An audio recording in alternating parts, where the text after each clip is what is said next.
لڑکی والوں کی طرف سے نکاح کے موقع پر کوئی دعوت نہیں،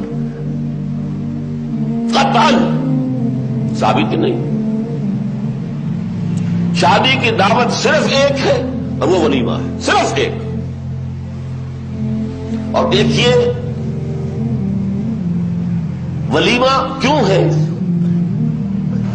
لڑکا جو ولیمہ دیتا ہے اس لیے کہ اس کا گھر آباد ہوا ہے، اس کے ہاں اصل خوشی ہے۔ لڑکی والوں کے ہاں خوشی نہیں ہوتی۔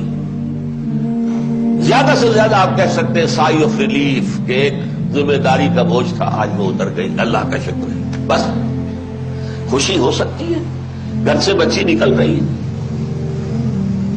کوئی جانور بھی 6-7 سال آپ کے ہاں رہ جائے تو آپ کو اس سے کتنا انس ہو جاتا ہے۔ قربانی کا جانور آپ چند دن پہلے لے آئے اور بچے جو ہے مانوس ہو جائے تو بچے پچھاڑے کھاتے ہیں کہ کیسے ذبح کر رہے ہو، اور وہ لخت جگر نور چشم آج گھر سے نکل گئی۔ ماؤں کو غشی کے دورے پڑ رہے ہیں، بہن بھائی رو رہے ہیں، دلہن رو رہی ہے، باپوں کی آنکھیں بھی نم ہو جاتی ہیں۔ خوشی کا موقع نہیں ہے مجھے۔ اور پھر دیکھیے تماشا، نکاح کے موقع پر چھوارے کون لائے گا؟ لڑکے والے، اور مرغ پلاؤ کس سے کھائیں گے؟ لڑکی والوں سے۔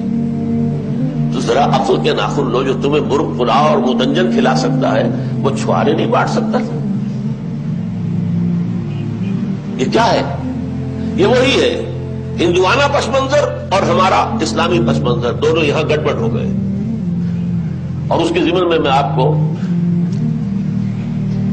ایک خوشنوی کے طور پر یہ بات بتا دوں کہ میوات کے علاقے میں جو مسلمان رہتے تھے، جہاں شدی کی تحریک شروع ہوئی تھی اور جس کی اصلاح کے لیے پھر تبلیغی جماعت کا آغاز ہوا، وہاں وہ لوگ تھے کہ جو کبھی بڑے بوڑھے کسی ان کے آباء و اجداد میں سے کسی مسلمان صوفی ولی اللہ کے ہاتھ پر ایمان لے آئے، لیکن نہ تعلیم نہ تربیت، کلمہ ہی نہیں آتا تھا، اس لیے کلمہ جماعت کہتے تھے اس کو، تبلیغی جماعت کو کلمہ پارٹی، جا کے کلمہ سکھاتے تھے لوگ۔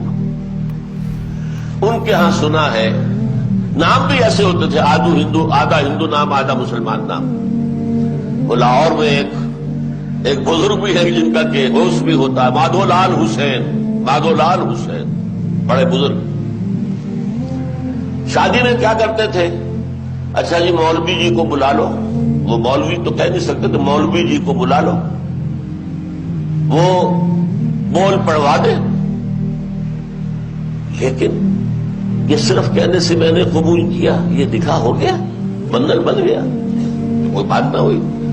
اب پھیرے بھی ڈلواؤ، پھیرے میں پتہ چلتا ہے کہ بندھ گئے یہ دونوں، اس لیے کہ دونوں کے کپڑے کے اندر گرہ لگائی جاتی ہے، اور وہ گرہ لگا کر وہ 7 پھیرے جو ہے وہ جب لیتے ہیں سب کے سامنے، معلوم پکی گرہ لگ گئی ہے، ورنہ اس سے پہلے تو یہ بول جو ہے 2 بول، ان سے کیا ہوا؟ لہذا نکاح کے موقع پر چھوارے لاتا ہے لڑکے والا اور پھر دعوت کھاتے ہیں لڑکی والوں سے، نا انتہائی نامعقول بات۔ میں نے عرض کیا نا کہ خوشی ہے، دعوت ایک ہے، ولیمہ۔ اس کے لیے حضور نے اتنی تاکید فرمائی، اولموا، یہ احادیث ہے، اولموا ولو بشاۃ، ولیمہ ضرور کرو چاہے ایک ہی بکری ہو تمہارے پاس۔ اور یہ عرب میں مفلس ہونے کی سب سے بڑی علامت تھی، وہاں تو بیڑے اور بکریاں پالتے تھے، ریوڑ ہوتے تھے، ایک ہی بکری ہے تو وہی ذبح کرو، گوشت پکاؤ، کھلاؤ۔ یہاں تک دعوت، اذا دعی احدکم للولیمۃ فلیاتھا، جب تم میں سے کسی کو ولیمے کی دعوت دی جائے ضرور جائے۔ اس سے آگے دیکھیے، اور اس میں توازن جو ہے ہماری دین میں اور حضور کے فرمودات میں، اس کا ایک نقشہ سامنے آتا ہے۔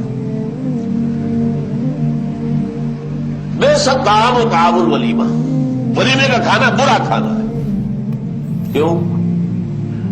اس میں غریبوں کو نہیں بلایا جاتا، یہ ظاہر بات ہے کہ مسلی کھلانے کے لیے تو ولیمہ نہیں ہوتا، ولیمہ تو ہوتا ہے اپنے دوستوں کو، آپ کو، رشتہ داروں کو، قرابتداروں کو شریک کر دینا۔